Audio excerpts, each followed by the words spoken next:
بسم الله الرحمن الرحيم. الحمد لله حمدا كثيرا طيبا مباركا فيه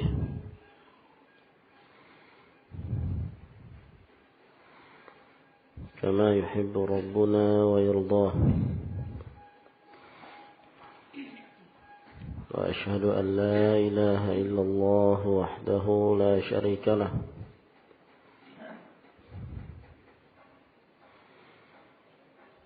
وأشهد أن محمدا عبده ورسوله، وصلى الله عليه وعلى آله وأصحابه وسلم تسليما كثيرا. Amma ba'd.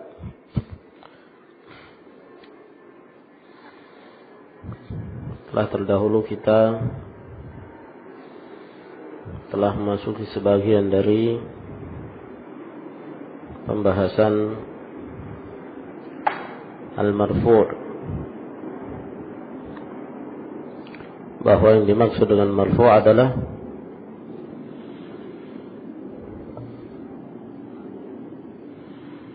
ma udhifa ila Nabi sallallahu alaihi wa alihi wasallam,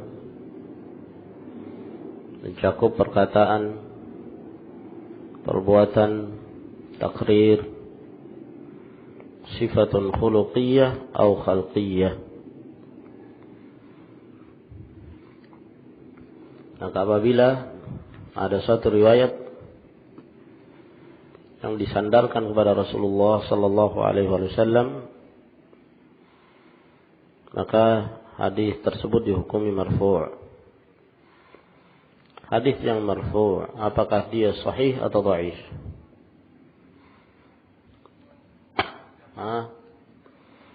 Mencakup semuanya, hatta palsu. Kalau palsu, idza udhifa ila Nabi sallallahu alaihi wasallam kullu ma udhif. Jadi pembahasan marfu' ini tidak membahas tentang kedudukan dan derajat suatu hadis, akan tetapi suatu istilah yang ditinjau dari penyandaran, disandarkan kemana. Nah, apa yang kita bicarakan itu berkenaan tentang marfu' sharih, yang jelas-jelas disandarkan kepada Nabi sallallahu alaihi wasallam. Nah, ada jenis yang kedua dari jenis marfu' yang secara zahir itu bukan penyandaran kepada Nabi alaihi salatu wassalam, namun dihukumi marfu' disebabkan karena ada ciri-ciri dan tanda-tanda bahwa dia menyandarkannya kepada Rasulullah sallallahu alaihi wasallam. Seperti perkataan sahabat, sebagaimana akan disebutkan nanti ciri-cirinya. Kapankah satu perkataan dari para sahabat yang secara zahir itu adalah ucapan sahabat atau perbuatan sahabat, namun memiliki hukum disandarkan kepada Rasulullah sallallahu alaihi wasallam, memiliki hukum marfu', kandungannya, hukumnya. Maka di sini akan beliau jelaskan dan beliau kelompokkan menjadi beberapa bagian. Qala rahimahullahu ta'ala wal marfu'u hukman ma kana lahu hukmul mudhafi ila an-nabi sallallahu alaihi wasallam. Marfu' secara hukum, yaitu yang memiliki hukum disandarkan kepada Nabi sallallahu alaihi wasallam.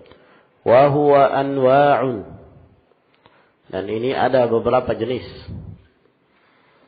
Al-awwal, yang pertama, qaulus sahabi idza lam yumkin an yakuna min qabilir ra'yi wa lam yakun tafsira. Perkataan sahabi apabila perkataan sahabi tersebut tidaklah mungkin berasal dari ra'yu semata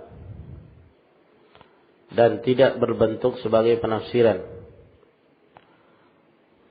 ayat atau penafsiran suatu lafaz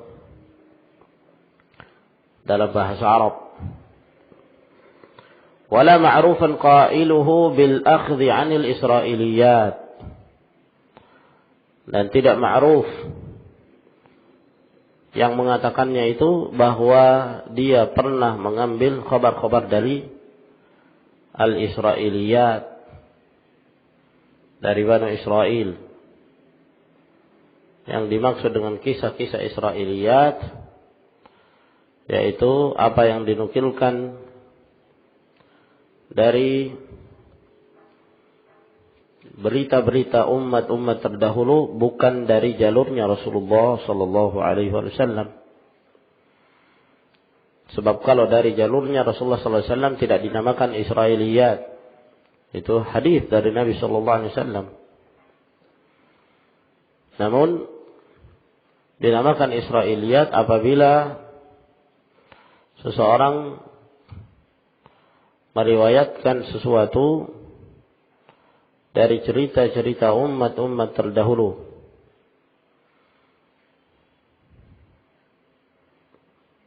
dari selain jalurnya Rasulullah sallallahu alaihi wasallam. Apakah dari kitab-kitab mereka atau dari pendeta-pendeta mereka. Nah,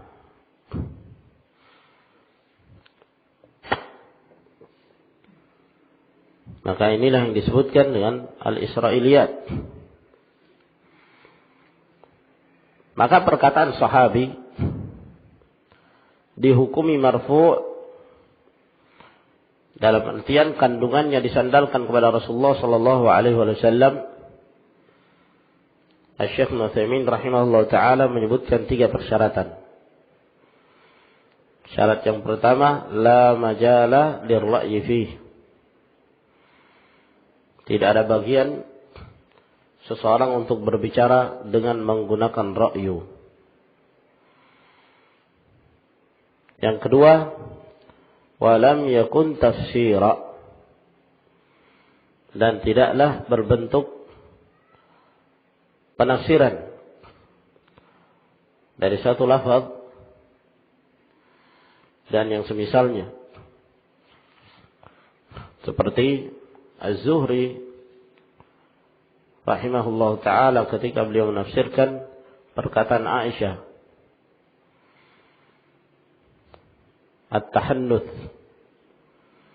kata beliau rahimahullah, wa huwa at-ta'abbudul layali dhawatil adad, yaitu beribadah beberapa malam tertentu. Maka itu bentuknya tafsir. Yang ketiga, dia tidak diketahui dari sahabat ini bahwa dia mengambil ilmu atau mengambil berita-berita dari al-Israiliyat. Tidak mengambil berita dari Israiliyat.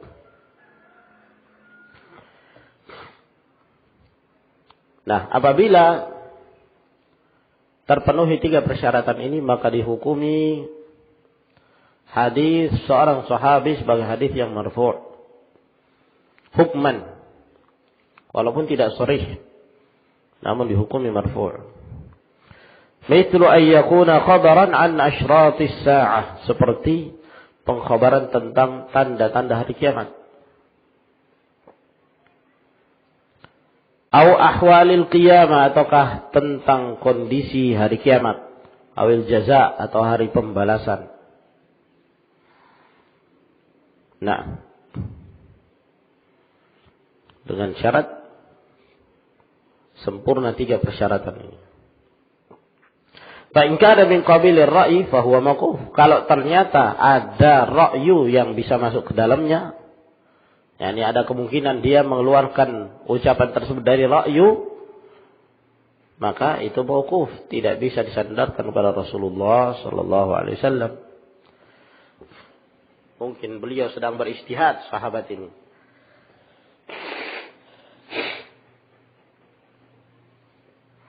Nah, wa in kana tafsiran fal aslu lahu hukmu nafsihi wat tafsiru mauquf.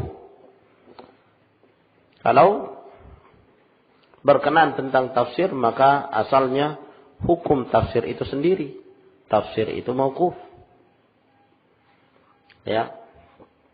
Yang dimaksud tafsir di sini adalah menafsirkan satu ungkapan atau suatu kata-kata atau kalimat. Bukan yang dimaksud di sini ilmu tafsir. Nah, sebagian ada pula yang menyebutkan bahwa yang dimaksud adalah berkenan tentang asbabun nuzul. Sebab-sebab turunnya ayat Allah Subhanahu wa taala, maka sahabat menceritakan. Nah, namun di sana ada perincian dalam masalah ini. Ya. Dalam masalah asbabun nuzul ada kemungkinan ijtihadi, ada kemungkinan mereka mengabarkan ikhbar dari apa yang mereka saksikan dari kondisi di zaman Rasulullah SAW ketika turunnya ayat tersebut. Wa in kana qailuhu ma'rufan bil akhdhi 'anil israiliyat. Kalau ternyata yang mengucapkannya sahabat tersebut diketahui dia mengambil kabar-kabar dari Bani Israel, fa huwa mutaraddin baina ay yakuna khabaran israiliyan aw haditsan marfu'an. Maka dalam hal ini mutaraddid, sehingga menimbulkan keraguan apakah itu khabar dari Bani Israel atau hadis yang datang dari Rasulullah sallallahu alaihi wasallam. Nah, fala yuhkamu fihi bi annahu haditsun lisyakki fi. Maka jika begini keadaannya, tidaklah dihukumi bahwa hadis tersebut hadis yang marfu' atau memiliki hukum ar-rafa', sebabkan karena ada syak, adanya keraguan, ada kemungkinan dari Bani Israel, ada kemungkinan pula hadis Nabi Sallallahu Alaihi Wasallam. Nah, karena ragu sehingga tidak bisa disandarkan pada Rasulullah Sallallahu Alaihi Wasallam. Nah, waqad dzakaru anna al-abadilah wahum, dan mereka telah menyebutkan bahwa al-abadilah dari sahabat. Yang dimaksud al-abadilah adalah Abdullah bin Abbas, Abdullah bin Zubair, Abdullah bin Umar bin Al-Khattab, Abdullah bin Amr bin Al-As. Akhadhu an ahbari Bani Israel. Diketahui bahwa mereka pernah mengambil kabar-kabar dari Bani Israel. Min Ka'ab al-Ahbar atau ghairi, dari Ka'ab al-Ahbar ataukah selainnya. Alhasil, ini yang disebutkan oleh Syekh Muhammad bin Shalih Al-Utsaimin rahimahullah ta'ala. Naam. Dan termasuk di antara sahabat yang juga diketahui meriwayatkan dari Bani Israel adalah Abdullah bin Salam. Abdullah bin Salam yang beliau dahulu seorang Yahudi. Naam. Lalu kemudian beliau masuk ke dalam Islam. Demikian pula Abdullah bin Amr bin Al-As yang disebutkan di sini. Ketika terjadi futuhat, kemenangan kaum muslimin, membuka dan menaklukkan negeri-negeri A'ajim, Abdullah bin Amr radhiyallahu ta'ala anhuma sempat mendapatkan lembaran-lembaran suhuf dari Banu Israel. Dan beliau memiliki itu. Beliau memiliki hal tersebut. Oleh karena itu, mereka yang ada di zaman Abdullah bin Amr bin al-As, jika mereka hendak mendengarkan hadis dari Abdullah, mereka mengatakan, "Ya Abdullah, hadithna an Rasulullah sallallahu alaihi wasallam wa la tuhaddithna an as-sahifah." Wahai Rasulullah, kabarkanlah kepada kami dari Rasulullah sallallahu alaihi wasallam. Jangan engkau kabarkan kami dari sahifah itu. Karena sahifah dari Bani Israel. Nah, ini menunjukkan bahwa sebagian para sahabat kadang-kadang mereka meriwayatkan dari akhbar Bani Israel. Nah, demikian pula Abdullah bin Abbas radhiyallahu ta'ala anhuma.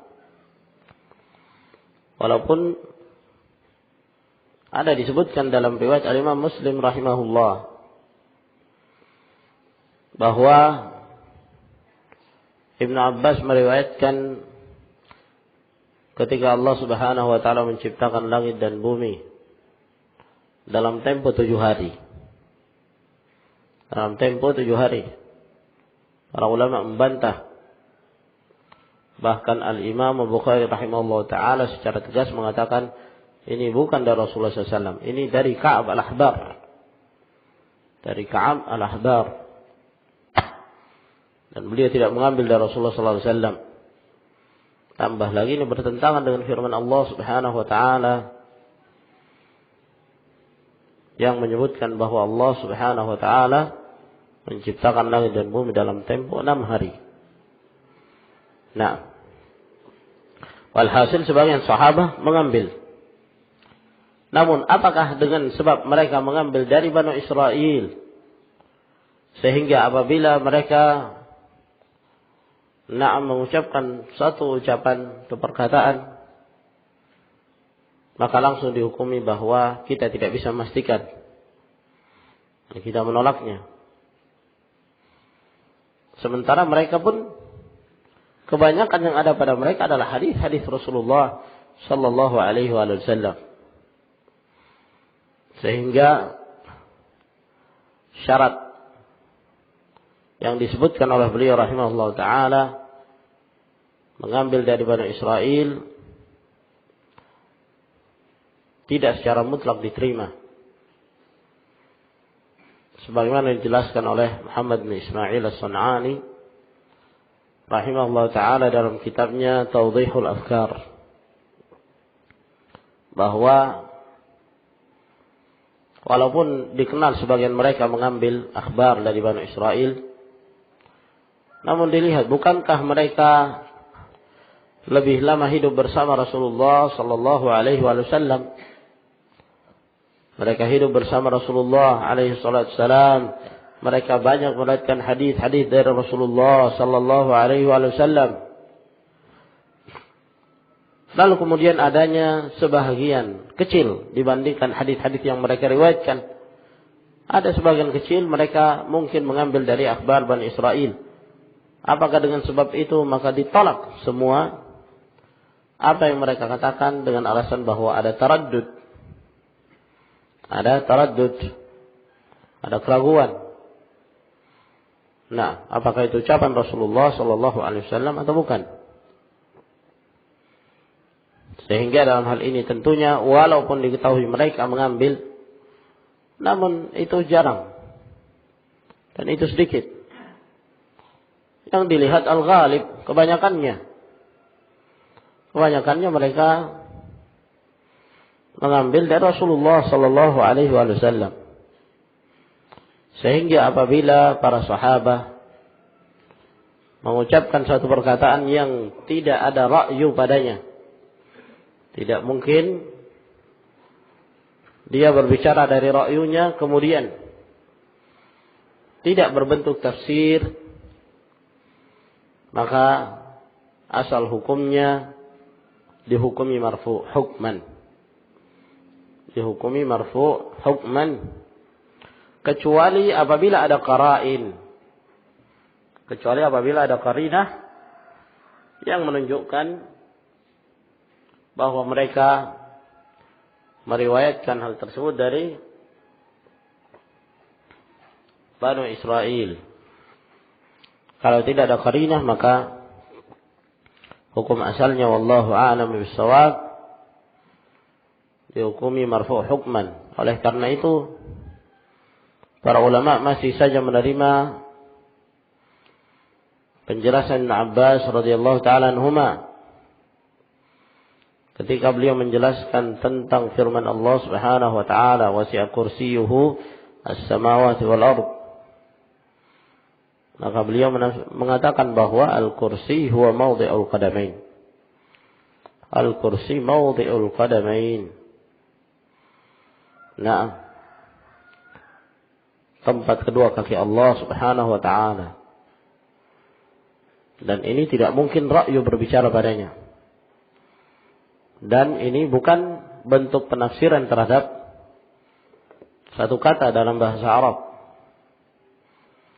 Nah, tinggal Abdullah bin Abbas yang disebutkan di sini kadang-kadang dia mengambil khabar dari Bani Israel. Kalau itu dihukumi secara mutlak, maka tentunya para ulama menolak itu. Namun para ulama tetap menerimanya dan menghukumi bahwa apa yang diucapkan oleh Ibn Abbas lahu hukmur raf'i, memiliki hukum marfu' ila Nabi sallallahu alaihi wa alihi wasallam. Naam. Maka al-khulasa dalam hal ini bahwa asal hukumnya jika terpenuhi dua syarat tanpa syarat yang ketiga, maka hukumnya marfu' hukman. Kecuali apabila ada qara'in bahwa mereka mengambil riwayat tersebut dari Bani Israel. Nah. Al-thani fi'lu sahabi idza lam yakun ay yakuna min qabilir ra'yi. Yang kedua, perbuatan sahabat apabila tidak berasal dari ra'yu, yakni la majala lil ijtihad fi, tidak ada bagian padanya untuk beristihad. Naam. Wa mathalu lidzalika bi salati Ali radhiyallahu an fil kusuf akthar min ruku'ain fi kulli rak'ah. Mereka permisalkan dengan salatnya Ali radhiyallahu taala anhu dalam al-kusuf, lebih dari 2 ruku' pada setiap rakaat. Lebih dari 2 ruku' pada setiap rakaat.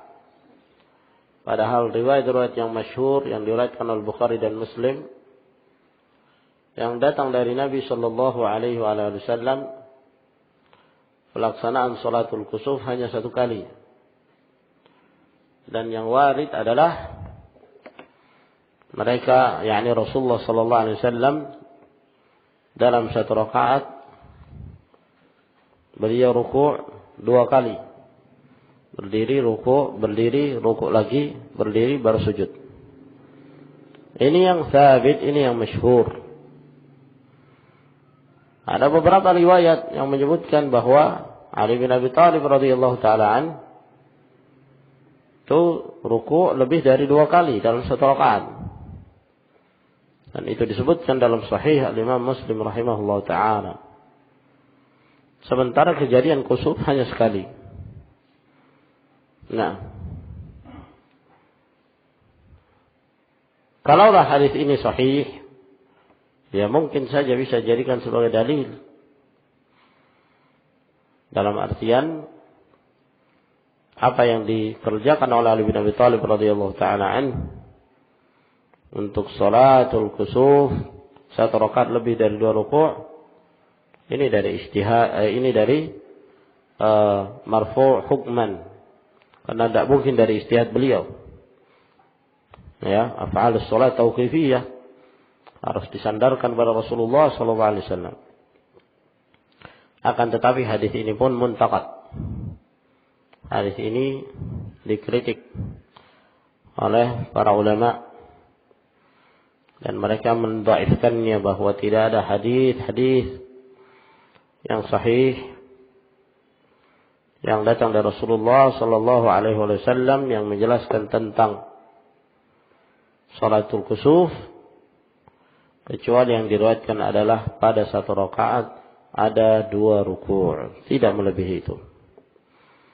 Sebagaimana yang dijelaskan oleh Syekhul Islam Ibnu Taimiyah rahimahullah taala di beberapa tempat dari kitabnya. Nah, ana sendiri belum sempat untuk melihat kitab Al-Muwazalah Bainal Imamain Ad-Darqutni wal Imam Muslim, tulisan Syekh Rabi' bin Hadi Al-Madkhali hafizahullah taala. Mungkin di sana disebutkan. Nah, yang jelas Syekhul Islam Taimiyah rahimahullah taala menjelaskan bahwa tidak ada yang sahih, walaupun ini diriwayatkan Imam Muslim.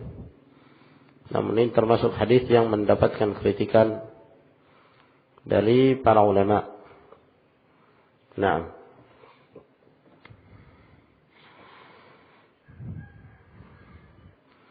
al-thalith yang ketiga, ayyudhifa as-sahabiyyu syai'an ila 'ahdi an-nabi sallallahu alaihi wasallam wa lam yudhkar annahu 'alima bih. Sesuatu yang disandarkan kepada zamannya Rasulullah sallallahu alaihi wasallam dan tidak disebutkan bahwa Rasulullah mengetahuinya. Tidak disebutkan bahwa Rasulullah sallallahu alaihi wasallam mengetahuinya, tapi di zaman Rasulullah sallallahu alaihi wasallam. Naam. Faqauli Asma binti Abi Bakr radhiyallahu taala anha, seperti perkataan Asma binti Abi Bakr, "Zabahna ala ahdi Nabi sallallahu alaihi wasallam farasan wa nahnu fil Madinati fa akalna." Kami menyembelih di zaman Nabi sallallahu alaihi wasallam seekor kuda, sedangkan kami di Madinah dan kami makannya. Nah, ini di zaman Nabi sallallahu alaihi wasallam. Ya. Kalaulah ini tidak boleh, tentunya akan ada teguran. Nah, sehingga ini masih terus diamalkan tanpa ada larangan, menunjukkan bahwa hal tersebut dibolehkan, dihukum marfu'. Dan Nabi sallallahu alaihi wasallam menyerupai takrir. Hanya saja kalau takrir beliau melihat dan beliau tidak mengingkari. Namun ini beliau tidak mengetahui atau tidak disebutkan bahwa beliau mengetahui. Nah, namun kalau itu adalah suatu kesalahan, tentunya akan turun wahyu. Nah, atau Allah Subhanahu wa taala mengabarkan kepada Rasulnya sallallahu alaihi wasallam. Oleh karena itu para sahabat menjadikan hujjah bolehnya berazan disebabkan karena mereka melakukan hal tersebut dalam keadaan Al-Quran masih turun. Kunna na'zil wal Quran yanzil. Kami pernah melakukan azan dalam keadaan Al-Quran masih turun. Dan tidak ada pelarangan dari Rasulullah sallallahu alaihi wasallam. Dalam keadaan itu di zaman Rasulullah alaihi assalatu wassalam. Demikian pula tentang perkataan Abdullah bin Umar yang diriwayatkan oleh Imam Tirmidzi, ala qauli man yusahhihul hadits, kunna na'kulu ala ahdi Rasulillah sallallahu alaihi wasallam wa nahnu namshi wa nashrabu wa nahnu qiyam. Adalah kami di zaman Rasulullah sallallahu alaihi wasallam, kami berjalan, kami makan dalam keadaan berjalan dan kami minum dalam keadaan berdiri. Ala qauli man yusahhihul hadits. Nah, alhasil ya ikhwan, apa yang disandalkan kepada Rasulullah sallallahu alaihi wasallam lahu hukmur raf'i. Baik. Lalu bagaimana dengan perkataan mereka adalah kami, kunna naqulu kadza, kunna naf'alu kadza. Namun tidak disandarkan kepada zaman Nabi sallallahu alaihi wasallam yang mengucapkan sahabat. Nah, namun ketika mereka menyebutkan sesuatu, mereka tidak menyandarkan kepada Rasulullah SAW atau zaman Rasulullah SAW. Mereka hanya mengatakan adalah kami begini. Nah, ya, maka dalam hal ini terjadi khilaf di kalangan para ulama. Sebahagian dari kalangan para ulama mengatakan bahwa hukumnya mauquf, tidak marfu'. Hukumnya mauquf, tidak marfu'. Namun sebagian para ulama, di antaranya Imam Al-Bukhari rahimahullah taala, dan juga kalau tidak salah Al-Hafidz Ibnu Hajar rahimahullah taala menguatkan pendapat Al-Imam Al-Bukhari bahwa juga dihukumi marfu'. Juga dihukumi marfu' apabila seorang sahabat mengatakan kunna, adalah kami. Sebab yang zahir demikian.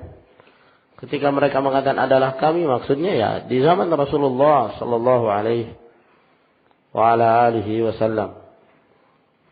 Sehingga apabila kita menguatkan pendapat Al-Imam Al-Bukhari rahimahullah ta'ala, sehingga apabila mereka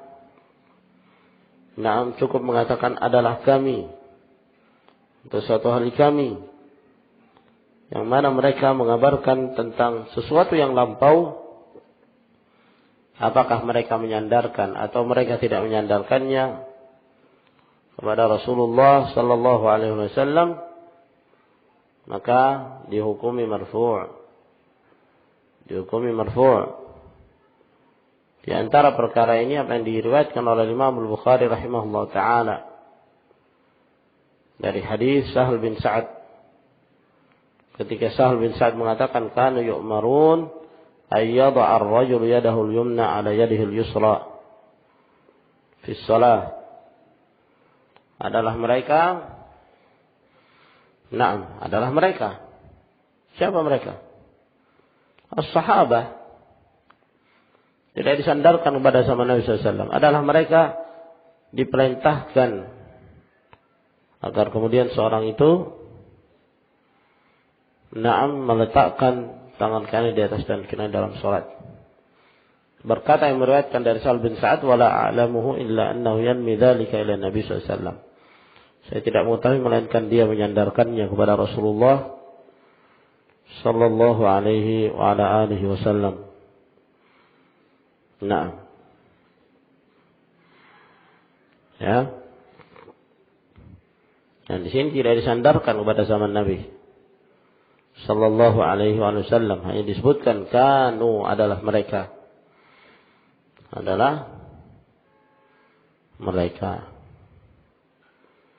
Nah, cuman di sana ada isyarah pula yang pertegas. Ketika disebutkan ya yu'marun, diperintahkan. Yang tentunya memerintahkan para sahabat biasanya adalah sahibus syariah, Rasulullah sallallahu alaihi wa ala alihi wasallam. Dan di sana ada beberapa contoh yang disebutkan oleh Al-Hafidz Ibnu Hajar rahimahullah. Ya, kita belum sempat merujuk, insyaallah mungkin di lain waktu dalam kitabnya An-Nukat ala Ibn Salah. Wallahu a'lamu bis-shawab. Ila huna ya ikhwan.